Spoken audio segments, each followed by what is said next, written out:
Ibu jelaskan dulu ya. Baik, Bu. Ya. Kelas apa ini 11 AKL? AKL 2. AKL 2. Siapa? Andini Putri. Asna. Siapa?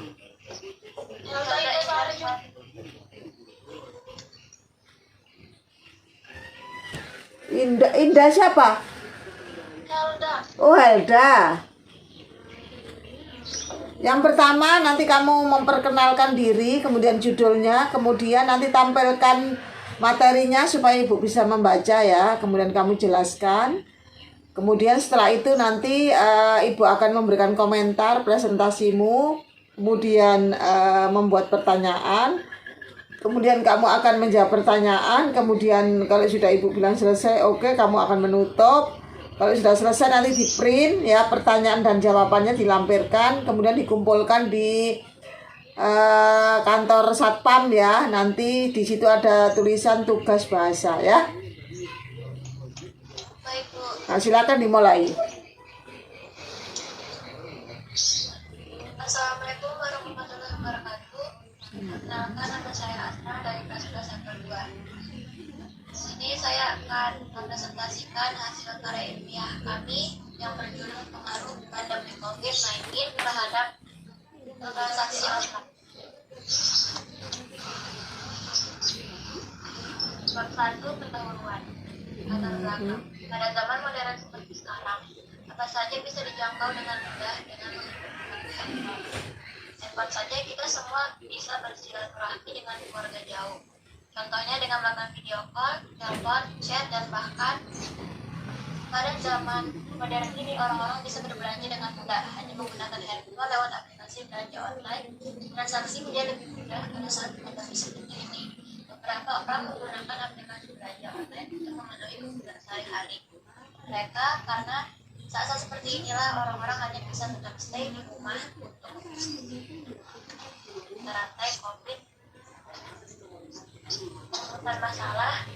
Berdasarkan latar belakang tersebut, maka dapat dirumuskan masalah sebagai berikut. Bagaimana pengaruh pandemi COVID-19 terhadap transaksi online? Tujuan penulisan karya ilmiah. Tujuan penulisan karya ilmiah sebagai berikut. Mengetahui pengaruh pandemi COVID-19 terhadap transaksi online. Dan manfaat penulis karya ilmiah ini adalah, bagi kami dapat mengetahui apa saja pengaruh-pengaruh transaksi online saat pandemi. Dan masyarakat juga akan tahu beberapa hal positif dan negatif dari transaksi online tersebut. Bab 2. Tinjauan pustaka.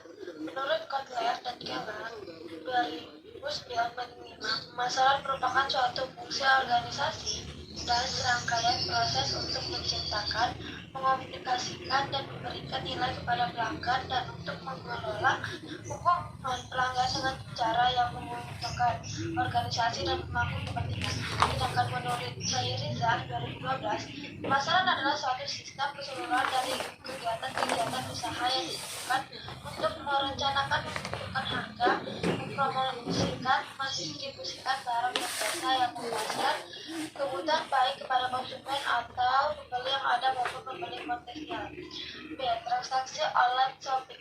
Menurut Bastian 2007, transaksi adalah pertemuan antara dua belah pihak, penjual dan pembeli, yang saling menguntungkan. Dengan adanya data di dokumen pendukung yang dimasukkan ke dalam jurnal setelah melalui pencatatan. Dalam praktiknya, e-commerce dikelompokkan menjadi dua segmen, yaitu business to business B2B dan business to consumer B2C. Business to business B2B e-commerce merupakan transaksi perdagangan melalui internet yang dilakukan oleh dua atau lebih perusahaan. Sedangkan business to consumer B2C e-commerce merupakan transaksi jual beli melalui internet antara penjual dengan konsumen.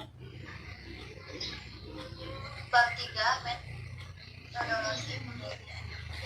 Ini adalah penelitian ini berdasarkan deskriptif karena menggunakan penyelesaian mencari beberapa informasi di internet mengenai transaksi online. Penelitian berupaya mencari pengaruh pandemi COVID-19 terhadap transaksi online. Subjek dan objek adalah subjek penelitian. Dalam penelitian ini yang menjadi subjek penelitian adalah masyarakat yang sering melakukan transaksi online. Dan objek penelitiannya adalah handphone yang digunakan untuk dilakukan transaksi online. Bab 4. Pembahasan. Pada bab ini menjelaskan tentang gambaran umum pengaruh COVID terhadap transaksi online, diskusi jawaban, responden, hasil penulisan dan pembahasan. Hasil penelitian di atas menjelaskan dampak positif karena adanya COVID-19. Hasil penelitian tersebut menjelaskan dampak positif dengan adanya COVID-19, yaitu makin banyak orang berbelanja dengan menggunakan aplikasi. Dengan itu, bagi yang membuat aplikasi akan semakin berpenghasilan tinggi dan kebutuhan masyarakat terpenuhi, dan juga dengan transaksi online tersebut merupakan salah satu pengaruh terputusnya penyebaran COVID-19. Bab 5. Kesimpulan. 1. Jual beli online memang meringankan masyarakat dalam kehidupan sehari-hari, jadi semua yang dibutuhkan menjadi terpenuhi. Tetapi yang diharapkan adalah secara sengaja menyembunyikan cacat pada barang sehingga yang menjualnya akan untung dan yang membelinya akan rugi. 2. Tapi di sisi baiknya adalah sangat bermanfaat karena di saat pandemi seperti ini, dengan adanya bisnis online dan transaksi online seperti pedagang masker di aplikasi belanja online dapat menguntungkan pedagang. Tanpa harus keluar rumah, orang-orang bisa belanja dengan mudah dan akan mendapat banyak. Sudah?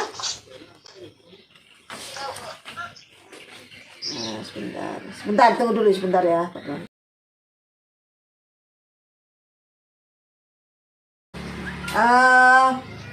Untuk penulisannya sistematika sudah cukup baik ya, sudah cukup bagus. Kemudian judulnya menarik ya. Judulnya apa? Pengaruh transaksi. Judulnya apa? Satu orang. Pengaruh pandemi COVID-19 terhadap transaksi online. Pengaruh pandemi COVID-19 dengan transaksi online ya. Iya. Transaksi online. Cukup menarik ya. Ibu senang. Baru kali ini ada judul yang sebelum-sebelumnya ya sudah bagus-bagus saja. Cuma masalah-masalah umum aja. Ini cukup menarik karena disesuaikan dengan kondisi yang sekarang, yaitu pengaruh pandemi COVID-19 dengan transaksi online ya. Sekarang semuanya hampir mungkin 85 ya, tidak di desa, di kota maupun di pedalaman, semua menggunakan ini karena begitu besarnya pengaruhnya pandemi ini ya, sehingga orang berlomba-lomba mengadakan transaksi online karena supaya untuk menghindari tatap muka dan sebagainya. Itu bagus sekali, sudah kamu angkat masalahnya, materinya, kemudian tulisannya juga cukup bagus. Kemudian sekarang ibu akan bertanya, kamu bisa menulis, mencatat catatan ibu ini, nanti kamu jadikan lampiran di dalam ngeprint nanti ya. Jadi kamu lampirkan nanti pertanyaannya dan jawabannya. Nah sekarang kamu catat tuh pertanyaannya, dijawab juga. Yang pertama, bagaimana cara menghindari transaksi online supaya tidak tertipu? Bagaimana cara menghindari transaksi online supaya kalian tidak tertipu ya? Tertipu mungkin dengan barangnya atau mungkin bahkan tidak ada barangnya ya.